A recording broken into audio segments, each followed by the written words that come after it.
A'udzubillahi minasyaitonirrajim. Wa ma khalaqtul jinna wal insa illa liya'budun. Artinya, tidaklah Allah ciptakan jin dan juga manusia kecuali untuk menyembah kepada Allah. Berangkat dari ayat ini bahwa manusia sebagai makhluk yang diciptakan Allah sejatinya adalah makhluk yang paling mulia. Bahkan kemuliaannya mengalahkan ciptaan Allah yang lainnya. Tujuan diciptakannya manusia tidak lain sebagai bentuk perwujudan zat Allah bahwa adanya manusia tidak mungkin ada dengan sendirinya. Dan sebagai perwujudan tersebut maka jadilah ada dengan sifat kudrahnya Allah.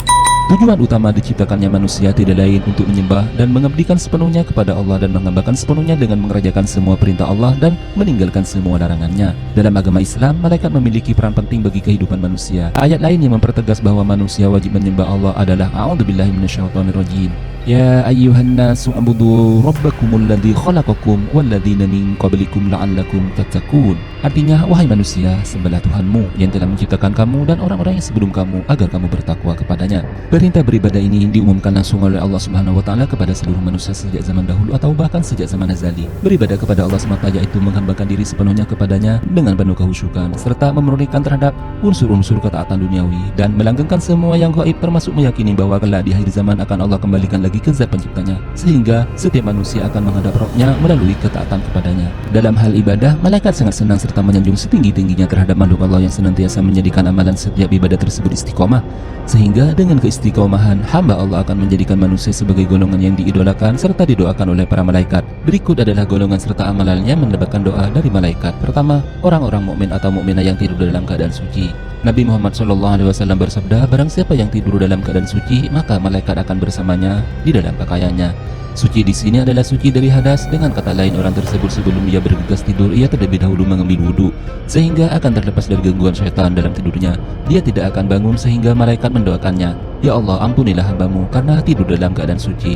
Rasulullah SAW bersabda, man bata tahiran bata fi sya'arihi malakun falam yastayqil illa qala al-malak Allahumma ighfir li abdika fulana fa innahu bata tahiran. Barang siapa yang tidur dalam keadaan suci, maka malaikat akan bersama dalam tidurnya, baik dalam pakaiannya maupun dalam jaganya dari tidur.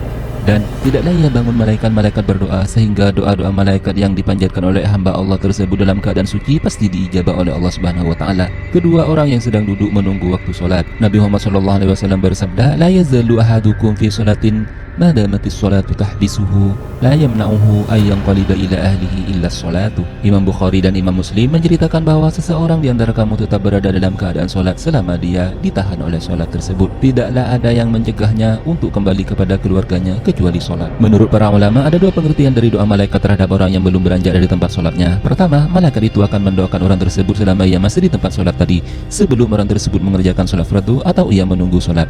Kedua, malaikat itu akan mendoakan orang tersebut selama ia masih di tempat sholatnya setelah mengerjakan sholat fardu, baik orang tersebut tetap di situ untuk berzikir atau menunggu untuk sholat fardu berikutnya.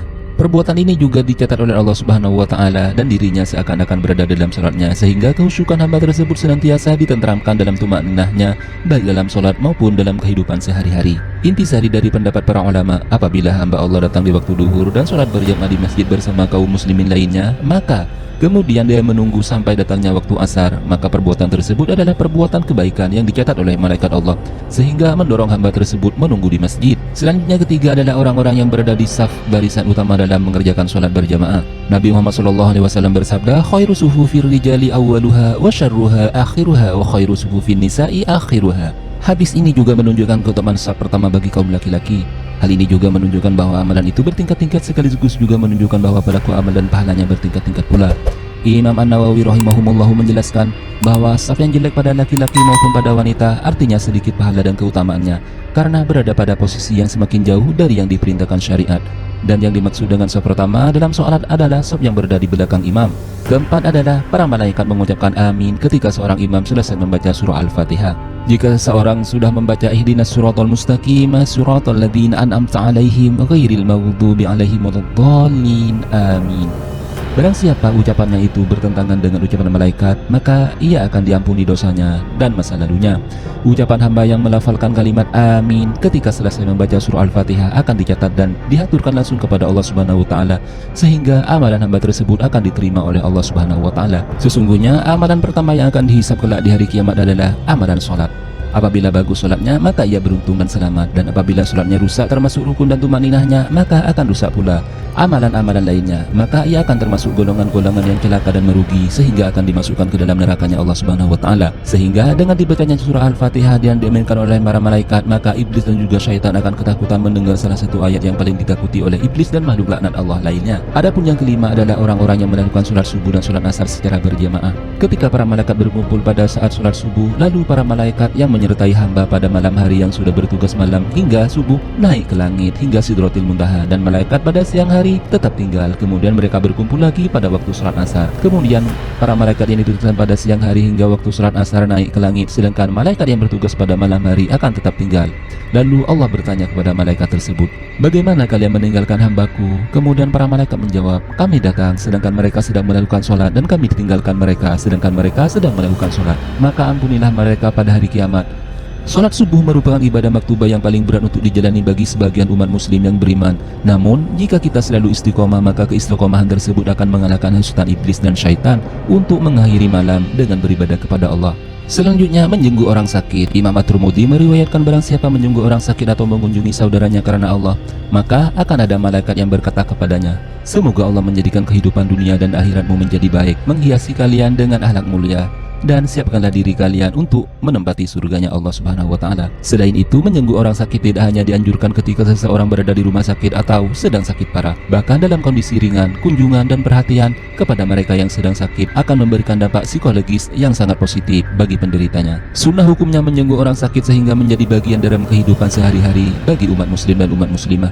Dalam lingkungan masyarakat yang semakin individualistik, menjenguk orang sakit bisa menjadi salah satu alternatif atau cara menjaga hubungan sosial, serta memberi semangat kepada hamba yang sedang sakit bahwa semua makhluk dalam lindungan Allah, serta pasti diberi ujian berupa kesehatan atau sakit sekalipun, karena sakit merupakan sifat manusia, sehingga dengan sakit akan menambah keimanan dan nilai spiritual di antara sesama. Ketujuh adalah makan sahur. Innallaha wa malaikatahu yusholluna 'alal mutasakhirin. Sesungguhnya Allah Subhanahu wa Ta'ala bersolawat kepada orang-orang yang makan sahur. Melaksanakan sahur pada bulan puasa merupakan salah satu upaya bagi umat muslim untuk mendapatkan berkah. Bahkan Nabi Muhammad SAW meminum seteguk air bisa mendatangkan pahala. Ibadah sahur merupakan pembeda bagi umat Islam dan ahlul kitab lainnya. Ahli kitab berpuasa sesudah bangun tidur dan tanpa melakukan sahur, sedangkan kaum muslimin disunahkan makan sahur terlebih dahulu sebelum berpuasa. Perbedaan antara puasa kita dengan puasa ahlul kitab atau kaum Yahudi adalah terletak pada makan sahur. Imam Nawawi radhiyallahu anhu dalam Syarahul Muslimin menjelaskan tentang hadis tersebut bahwa makanannya yang menjadi pembeda dan keistimewaannya antara puasa kita dengan puasa mereka kaum Yahudi dan kaum Nasrani adalah sahur, karena sesungguhnya mereka tidak sahur sedangkan kita disunahkan untuk sahur, karena di dalam sahur terdapat keberkahan yang tidak bisa disamakan dengan makan malam. Di posisi selanjutnya adalah bersedekah. Al-Quran menerangkan tentang sedekah dapat melapangkan rezeki. A'udzubillahi minasyaitonirrajim. Qul inna rabbi yabsutur rizqa liman yasha'u min ibadihi wa yaqdiru lahu wa ma anfaqatum min syai'in fahuwa yukhlifuhu wa huwa khairur razikin. Katakanlah, sesungguhnya Tuhanku melapangkan rezeki bagi siapa saja yang dikehendakinya, dan di antara hamba-hambanya yang menyempitkan bagi siapa saja yang dikehendakinya. Setiap kali seorang hamba ketika memasuki waktu pagi, maka akan ada dua malaikat yang turun dari langit. Malaikat pertama akan berdoa, "Ya Allah, berikanlah ganti bagi orang-orang yang berinfakkan hartanya di jalan-Mu." Sedangkan malaikat yang kedua akan berdoa, "Ya Allah, musnahkanlah harta mereka bagi orang-orang yang menahan infaknya." Imam As-Suyuti rahimahumullah pernah menukil sabda Nabi Muhammad SAW. Yang dimaksud dengan infak di sini adalah infak wajib. Adapun infak sunnah yang tidak masuk dalam doa. Sedekah tidak hanya memberikan manfaat materi bagi penerima saja, akan tetapi juga memerankan peran penting dalam menciptakan keseimbangan sosial. Dalam Islam, sedekah adalah manifestasi dari prinsip-prinsip keadilan bersosial, di mana yang kaya membantu yang miskin sehingga tercipta keseimbangan dalam bermasyarakat. Adapun dalil-dalil Al-Quran yang menerangkan tentang sedekah, a'udzubillahi minasyaitonirrajim. Masalul ladzina yunfikuna amwalahum fi sabilillahi kamasali habbatin ambatat sab'a sanabila fi kulli sumbulatin mi'atu habbah wallahu yudha'ifu liman yasha' wallahu wasi'un alim. Artinya, perumpamaan orang-orang yang menginfakkan hartanya di jalan Allah adalah seperti sebutir biji yang menumbuhkan 7 tangkai. Pada setiap tangkai ada 100 biji. Allah melipat gandakan pahala bagi siapa yang Dia kehendaki. Allah Maha Luas lagi Maha Mengetahui. Di urutan ke-9, mengajarkan kebaikan. Nabi Muhammad SAW bersabda, "Innallaha wa malaikatahu ahlus samawati wal ardina hatta namlata fi juhriha wa hatta al-huta la yusalluna ala muallimin nasil khair." Sesungguhnya Allah dan para malaikat, semua penduduk langit dan penduduk bumi, bahkan semut dan ikan paus benar-benar bersolawat kepada Nabi Muhammad SAW dan kepada orang-orang yang mengajarkan kebaikan kepada semua manusia. Dan hendaknya seorang muslim yang beriman tidak meremehkan apa-apa yang ada pada dirinya atau merasa pesimis untuk bisa mewujudkan kebaikan dan selalu berbuat baik serta menebar kebaikan terhadap sesama manusia. Dan hendaknya pula seorang muslim dan muslimah yang beriman kepada Allah Subhanahu wa taala memberi bimbingan kepada mereka sesuai dengan kadar dan ilmu yang dimilikinya. Meski ilmu tersebut sedikit namun bisa diamalkan, maka itulah yang disebut dengan ilmu yang bermanfaat. Kesepuluh, mendoakan orang lain tanpa sepengetahuannya. Setiap kali orang muslim yang mendoakan saudaranya tanpa sepengetahuannya, maka akan ada malaikat yang berkata, "Semoga kamu mendapatkan yang semisal doa itu." Itulah sabda Rasulullah SAW. Berdoa untuk orang lain mendapatkan keutamaan yang setimpal seperti apa yang dipanjatkan untuk orang lain. Allah Subhanahu wa taala akan senantiasa selalu memberikan kita rahmat kepada setiap manusia agar kita selalu senantiasa mendoakan orang lain, terutama orang-orang di sekitar kita dan tetangga-tetangga kita.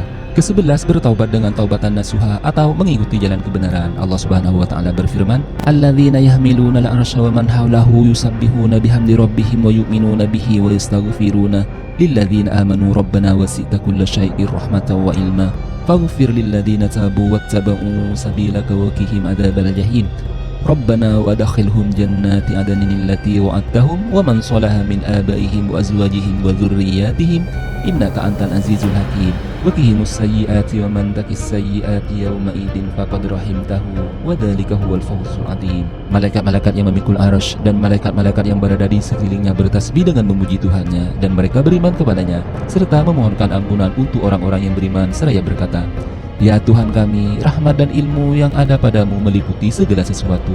Maka berilah ampunan kepada orang-orang yang bertaubat dan mengikuti jalan agamamu, dan peliharalah mereka dari azab neraka yang menyala-nyala. Ya Tuhan kami, masukkanlah mereka ke dalam surga Aden yang telah Engkau janjikan kepada mereka dan orang-orang yang saleh di antara nenek moyang mereka, istri-istri dan keturunan mereka. Sungguh Engkaulah yang maha perkasa lagi maha bijaksana. Dan peliharalah mereka dari bencana, kejahatan, dan orang-orang yang Engkau pelihara dari bencana. Maka sungguh Engkau telah menganugerahkan rahmat kepadanya, dan demikian itulah kemenangan yang agung.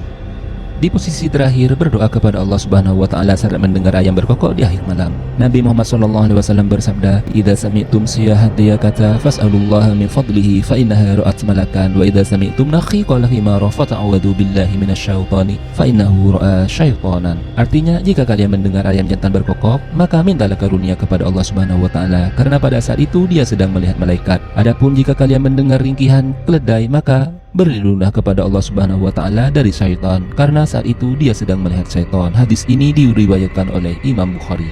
Imam An-Nawawi rahimahumullahu mengisahkan bahwa ketika kita diperintahkan oleh Allah Subhanahu wa taala untuk berdoa, saat itu disebabkan karena berharap malaikat akan mengaminkan doa kita dan memohonkan ampunan untuk kita, sehingga doa-doa yang dipanjatkan oleh hamba-hamba tersebut dikabulkan oleh Allah Subhanahu wa taala melalui malaikat Allah. Imam An-Nawawi rahimahumullah mengisahkan bahwa ketika kita diperintahkan oleh Allah untuk berdoa, maka saat itu disebabkan karena berharap malaikat itu mengaminkan doa-doa kita dan memohonkan ampunan untuk kita, sehingga doa-doa yang dipanjatkan oleh hamba-hamba tersebut dikabulkan oleh Allah melalui perantara malaikat Allah yang diturunkan Allah ke muka bumi. Sebelum Anda meninggalkan channel ini, silakan berikan tanggapan, komentar, dan pendapat Anda di kolom komentar di bawah ini tentang amalan-amalan yang disukai oleh para malaikat, dan silakan ajukan pertanyaan Anda di kolom komentar tersebut. Insya Allah kami akan membalasnya. Silakan like dan subscribe dan bagikan video penuh berkah ini. Wallahu a'lamu bishawab. Wassalamualaikum warahmatullahi wabarakatuh.